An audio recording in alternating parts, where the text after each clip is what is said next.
కోలీవుడ్ లో most eligible bachelor అయిన విశాల్ ఎట్టకేలకు పెళ్లిపీటలెక్కబోతున్నాడు. 47 ఏళ్ల వయసులో ఓ ఇంటివాడు కాబోతున్నాడు. అది కూడా సినీ పరిశ్రమకు చెందిన అమ్మాయితోనే విశాల్ పెళ్లి జరగబోతోంది. గతంలో విశాల్ పెళ్లిపై ఎన్నో వార్తలు వచ్చాయి. అయితే ఈసారి మాత్రం విశాల్ పెళ్లి పక్కా జరగబోతోంది. ఎందుకంటే స్వయంగా విశాల్ తల్లి తన పెళ్లి విషయం ప్రకటించడంతో అందరూ ఆ అమ్మాయి ఎవరా అనుకున్నారు. ఎట్టకేలకు ఆమె కూడా సినిమా యాక్టర్ అని తెలియటంతో అందరూ షాకయ్యారు. ఎందుకంటే ఎప్పుడూ సాయి ధన్సిక విశాల్ ప్రేమలో ఉన్నట్టు బయటపడలేదు. అటువంటి ధన్సిక పేరు సడన్ గా తెరపైకి రావటం అందరూ షాకయ్యారు. అసలు ఈ సాయి ధన్సిక ఎవరు? విశాల్ తో పరిచయం ఎలా ఏర్పడింది? ఇద్దరి ప్రేమ ఎలా స్టార్ట్ అయింది? విశాల్ అందుకే ఇప్పుడు పెళ్లి చేసుకుంటున్నాడా? సాయి ధన్సిక చుట్టూ ఉన్న వివాదాలేంటి? విశాల్ సాయి ధన్సిక లవ్ స్టోరీకి కారణమైన డైరెక్టర్ ఎవరు? విశాల్ వరలక్ష్మి శరత్ కుమార్, అభినయ, కీర్తి సురేష్, లక్ష్మీ మీనన్తో ఎఫైర్ నడిపింది నిజమేనా అనే విషయాలు ఈ వీడియోలో తెలుసుకుందాం. సాయి ధన్సిక నవంబర్ 20, 1990న తమిళనాడులోని తంజావూరులో జన్మించింది. గత కొన్నేళ్లుగా కోలీవుడ్ లో హీరోయిన్ గా కొనసాగుతోంది. 2006లో మన తోడు మలయకాలం చిత్రంతో తరంగేట్రం చేసింది సాయి ధన్సిక. ఆ తర్వాత మరిన్ని సినిమాల్లో నటించింది. కబాలీ సినిమాలో రజనీ కూతురి పాత్రలో నటించడంతో మంచి గుర్తింపు తెచ్చుకుంది. షికారు, అంతిమ తీర్పు, దక్షిణ లాంటి పలు తెలుగు చిత్రాల్లో నటించి ధన్సిక పాపులర్ అయింది. అయితే ధన్సిక తన కెరీర్లో ఎక్కువగా సపోర్టింగ్ పాత్రలే చేస్తూ వచ్చిన ధన్సిక తెలుగులో షికారు అనే చిత్రంలోనూ నటించి మంచి పేరు తెచ్చుకుంది. అయితే ఇప్పటివరకు విశాల్ సాయి ధన్సిక ఒక్క సినిమాలో కూడా కలిసి నటించలేదు. మరి ఇద్దరూ ఎలా ప్రేమలో పడ్డారో తెలిస్తే షాక్ అవ్వాల్సిందే. దాని వెనుక ఒక సంఘటన ఉంది.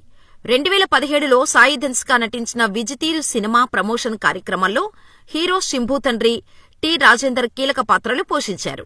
మూవీ ప్రమోషన్స్ లో భాగంగా జరిగిన ఓ ప్రెస్ మీట్ లో సాయి ధన్సిక మాట్లాడుతూ వేదికపై ఉన్న ప్రతి ఒక్కరికీ కృతజ్ఞతలు చెప్పి రాజేందర్ ని మరిచిపోయింది. దాంతో తీవ్ర ఆగ్రహానికి గురైన రాజేందర్ అదే వేదికపై మీడియా ముందు సాయి ధన్సికను తిట్టాడు.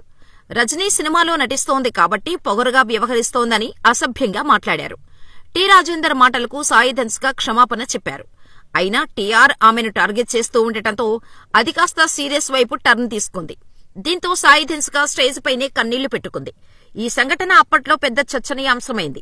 అప్పుడు ధన్సికకు సపోర్టుగా నిలిచాడు విశాల్. అప్పట్లో తమిళ చలనచిత్ర నిర్మాతల మండలి అధ్యక్షుడిగా ఉన్న విశాల్ టి. రాజేందర్ ను వ్యతిరేకిస్తూ విశాల్ ఒక ప్రకటన విడుదల చేశాడు. అప్పటికే సాయి ధన్సిక విశాల్ మధ్య ఫ్రెండ్షిప్ ఉండగా అది మరింత బలపడింది. దీంతో విశాల్ కు థాంక్స్ చెప్పేందుకు ఆయనకు ఫోన్ చేసి మాట్లాడింది ధన్సిక. ఆ తర్వాత ఇద్దరూ తరచూ ఫోన్లో టచ్ లో ఉండటం, కొంతకాలానికి వారి స్నేహం ప్రేమగా మారి ఇప్పుడు పెళ్లి వరకు వచ్చింది. ఇలా విశాల్ ధన్సిక ప్రేమకు టి. రాజేందర్ కారణమయ్యారని చెప్పొచ్చు. అయితే వీరి పెళ్లి గురించి సాయి ధన్సిక మా ఇద్దరికీ 15 ఏళ్ల పరిచయం ఉంది. గత కొన్నేళ్లుగా స్నేహితులుగా ఉన్నప్పటికీ కొద్ది కాలం కిందటే ఇద్దరి మధ్య ప్రేమ పుట్టింది. నేను ఓ సమస్యలో ఉన్నప్పుడు విశాల్ మా ఇంటికొచ్చారు. ఓ హీరో మా ఇంటికి రావటం అదే మొదటిసారి. అప్పటినుంచి మేం మాట్లాడుకోవటం మొదలుపెట్టాం. మా మధ్య ఏదో మొదలైందనే విషయాన్ని ఇద్దరం ఫీల్ అయ్యాం. ఆ తర్వాత అన్నీ అలా జరిగిపోయాయి.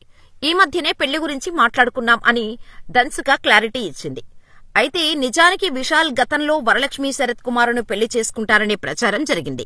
కానీ అలాంటిదేమీ లేదని, ఇద్దరూ మంచి ఫ్రెండ్స్ అని చెప్పడమే కాదు, ఆ తర్వాత వరలక్ష్మి నికోలై సచ్దేవ్ను పెళ్లి చేసుకున్నారు. అంతేకాదు విశాల్ లక్ష్మీ మీనన్తోనూ డేటింగ్ లో ఉన్నట్టు పుకార్లు వచ్చాయి. రహస్యంగా కథ నడిపించారని, ఆ తర్వాత విడిపోయారనే ప్రచారం కోలీవుడ్ లో ఇప్పటికీ జరుగుతోంది. ఇక మహానటి కీర్తి సురేష్ తోనూ విశాల్ ప్రేమాయణం నడిపించారనే రూమర్స్ ఉన్నాయి. అయితే కీర్తి సురేష్ ఇటీవలే మ్యారేజ్ చేసుకుంది. తెలుగమ్మాయి అనీషా రెడ్డితో నిశ్చితార్థం జరిగింది. అనీషా అర్జున్ రెడ్డి సినిమాలో విజయ్ దేవరకొండ ఫ్రెండుగా నటించింది. 2019లో ఆమెతో ఎంగేజ్మెంట్ చేసుకున్న విశాల్ అప్పట్లో టర్కీలో తన సినిమా షూటింగ్ కూడా ఆమెను వెంటబెట్టుకుని వెళ్లాడు.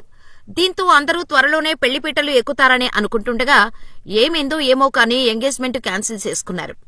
ఇద్దరూ సోషల్ మీడియాలో ఫోటోలు డిలీట్ చేశారు. అప్పటి నుంచి సింగిల్ గా ఉంటున్న విశాల్ నడిగర్ సంఘం బిల్డింగ్ పూర్తయిన వెంటనే తాను పెళ్లి చేసుకుంటానని ప్రకటించారు. ఇక ఇటీవల బాగా వినిపించిన రూమర్లు విశాల్, అభినయ గురించి.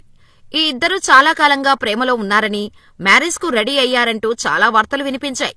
కానీ అందరికీ షాక్ ఇస్తూ అభినయ కూడా ఈ మధ్యనే మ్యారేజ్ చేసుకుంది.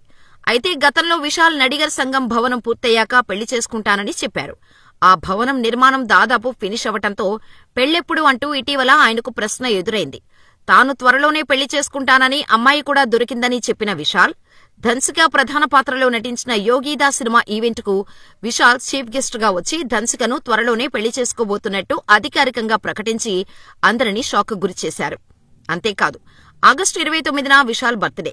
అదే రోజున సాయి ధన్సికను వివాహం చేసుకోవాలని నిర్ణయించుకున్నట్టు తెలుస్తోంది. త్వరలోనే వీరి నిశ్చితార్థ కార్యక్రమం జరిగే అవకాశం ఉంది.